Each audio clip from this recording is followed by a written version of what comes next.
Hello everyone, and this is John welcoming you to another oil painting video. The last two videos I did were some monster sizes, the 24 by 36. Now we're going back into the petite as you would. This is an 8 by 10. This is Ampersand's 1/8 inch Gessobord, which is my favorite surface to paint on. And these are my Daniel Smith water mixable oil paint. Now, one of the things I was trying today, and it was really, I want to say it was a surprise, a pleasant surprise. I've been using the Daniel Smith water mixable oil paint with the Daniel Smith fast dry linseed oil. And it was working good, but it took longer to dry than I wanted. And they said if you paint with water as your medium, it dries a little bit quicker. So I wanted to try that. The problem is the top left, you see the blue there. I didn't like it, and I used very little water. Okay, I dampened the brush, and I actually squeezed it out in a paper towel, and it still was too much, and it was watery. Now, I think part of it is the surface, because it's a relatively smooth surface.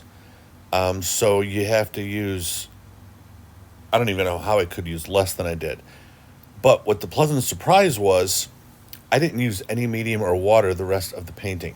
Now, granted, it's an 8 by 10, so if I would have used, another 24 by 36 or 18 by 24, something like that, I'd have to use something to spread the paint. But on this small of a painting and the way it went, 11 by 14 would probably work real well too, possibly a 12 by 16. The consistency of the Daniel Smith oil paint, the water mixable oil paint, is such where it spreads really well. It really does. So everything I do in the rest of this painting is without medium and without water, other than if it's still damp from washing the brush. And like I said, it was a pleasant surprise. It was a lot of fun to paint with. Now, the only thing is I got to see drying time. And I'm not really that impatient. I don't want to wait 3 weeks for something to be touch dry. But, if I have to wait, 4 to 6 days for touch dry, I'm okay with that. Okay, so I got my sky in, and you noticed, I hope, if you're paying attention, which I hope you are, I was using a palette knife for the clouds. I'm starting to find what I enjoy and what looks the best for my style as I go, like every artist does. Now, I do paintings with brush only. I do paintings with palette knife only. I'm starting to find out my favorite paintings are when I combine the two.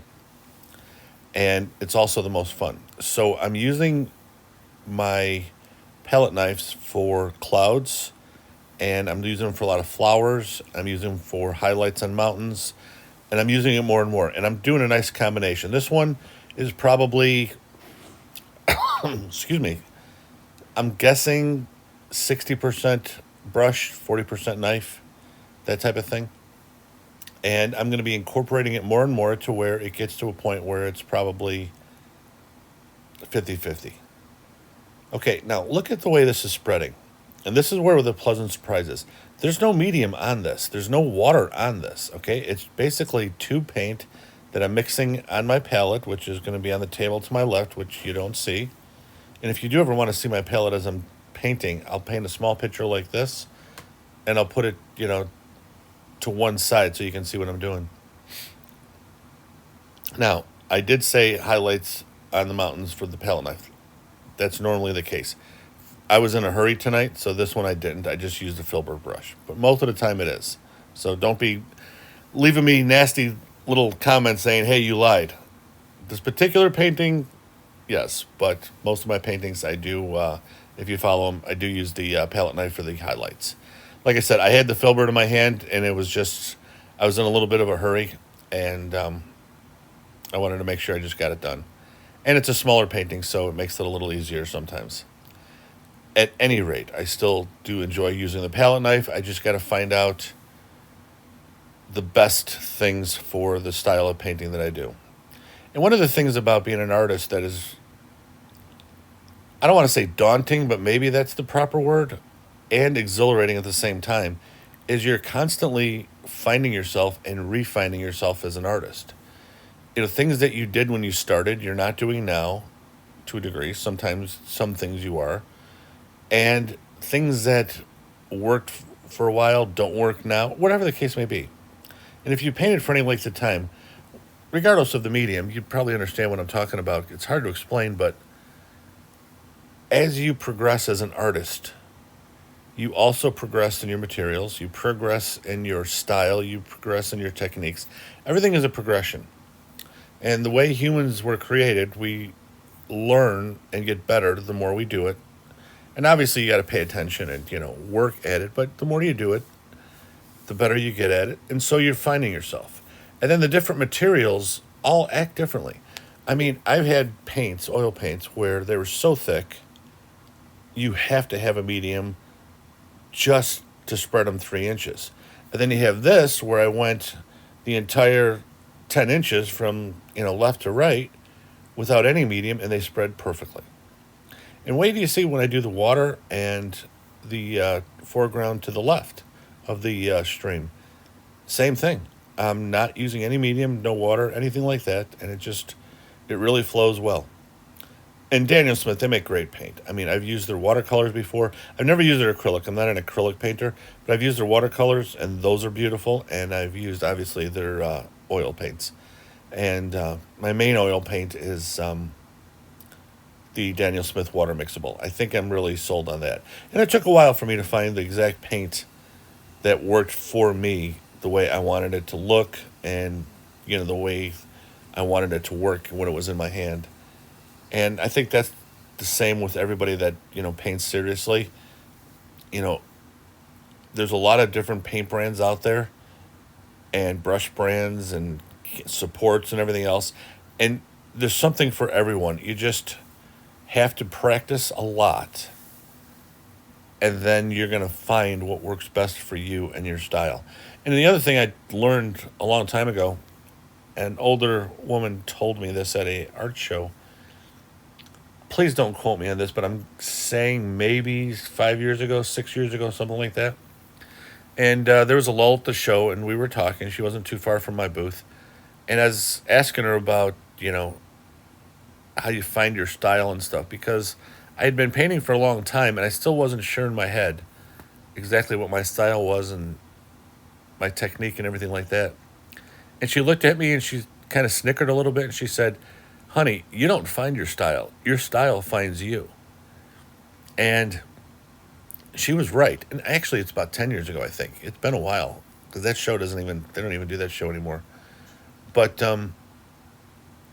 I found out the more I paint, the more it defines itself. I don't decide what my paint's going to look like to a degree. It does it on its, I don't want to say cruise control, but in some instances, it is similar to that. I know what I want my paintings to look like, but as I'm painting, I'm not concentrating on that. I'm just kind of feeling my way through my work. And that's where it works best. I equate it to a professional athlete or a martial artist or a musician. They practice and practice and practice. So let's say a musician that plays, let's say the violin, one of my favorite instruments, which, by the way, I have zero talent to do. So they're practicing for however many hours a day, 5, 6, 7 days a week. And they're doing whatever they have to get good at their craft. Okay. When they're at a concert, a recital, whatever it is, I'm not a musician, so I don't know what they call everything. They're not reading the music. They're not thinking about it. The music that's in front of them is almost as if it's a guide. Okay? Almost like a photo reference for an artist. We're not looking to duplicate that photo. We're looking to use it almost as a little schematic. Give us an idea where this will be, give us an idea where this will be, and then our insides, our inner artist that I call it, will take over and finish it off. And that's what a concert violinist does, or a pianist, or an NFL quarterback. They have studied and practiced so much that when they're in the moment, they're basically consciously, they're not in charge. Their subconscious is taken over and is doing the work. In painting, with what she was telling me in far as finding her style, I'm finding out is exactly correct. I'm painting of what I think looks nice.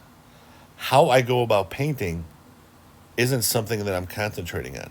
I'm not concentrating on exactly how this is working here or how this brush is going or exactly this amount of paint or this amount of pressure. With experience, that all just happens. It's very frustrating, and one of the reasons why a lot of people don't stick with something like painting in the beginning is because it's very frustrating because you have to think through everything and you have to understand that it's going to look really bad in the beginning before it can look really good. And that's very frustrating for a lot of people. And it was for me too. You know, we're all human, we're all like that. But the trick is to persist and get through it and get rid of that, I guess, expectation that every time you pick up a brush or a palette knife, it's going to be, a masterpiece. And then allow yourself to make mistakes, allow yourself to learn, and allow yourself to progress as an artist. And that lady was 100% right. My style is being defined every time I pick up a paintbrush or a palette knife. And it's ongoing until the day I die, even if I make it to, even if I'm painting when I'm in my 90s. It's something that never stops and it's a constant development. And it's a lot of fun. And when you let go and don't have anxiety about what this is or how I should hold this or whatever the case may be, and just relax and allow your inner artist to just create, it's freeing, it's fun, it's satisfying. It's hard to describe. But when you can get to the point where you can let go, you're conscious, let go, and allow your inner artist to create on whatever surface you're creating on, that's when the magic happens. Now, granted, everything you do isn't going to be a masterpiece. Da Vinci had paintings that he wanted to, take a knife and cut up the canvas because he was so disappointed. So, everything's not going to be a work of art regardless of what you do. But the chances of you creating something beautiful more often than not is in your favor. Yes, you're going to have a dud here and there like everybody does. It's just the way it works. But you're also going to have a lot more successes than failures. And that is really one of the keys. The more successes you have versus the failures. And then the failures you must keep as well. And I found this out from an art instructor, 20 years ago, 25 years ago. You keep your failures to learn from them because failing is your best teacher. And most people, if they've been painting for any length of time, playing an instrument, an athlete, whatever the case may be, if you've done it long enough, as you're making a mistake, you're doing it as you're making that mistake. So you can really isolate where you went wrong, what you need to do, and so on. And like I said, it's all a mind game to a degree. And the mind game is to convince yourself that what you're doing will end up being what you want it to be later. Even though it doesn't look like it now, with practice and patience and persistence. The 3 P's. Hey, I gotta put copyright on that. But if you can do that, then yes, you will eventually get to where you want to be with your art. So I apologize for the ramble. It's something that was just on my mind a while, and I've had people ask me and stuff. And this painting is just about over. I've got a couple more things with those distant trees.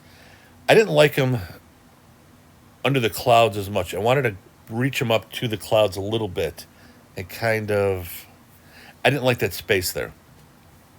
And that was just a feeling, the aesthetics that I was looking at. And I just made the trees in the distance a little lower than I thought.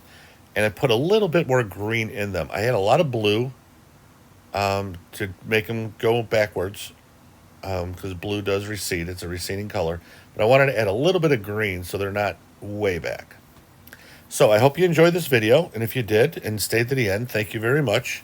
If you like it, consider subscribing, and if you do, hit that little bell. I'm 56 years old, so I'm not 100% sure exactly how it works, but there's some kind of a bell. I think you can hit some videos or all videos or something like that. I try to upload once a week, and I hope everybody has a great day. And if you have any questions or concerns or anything else, don't hesitate to put a comment down, and I'll answer it as promptly as I can. I hope everybody has a great day.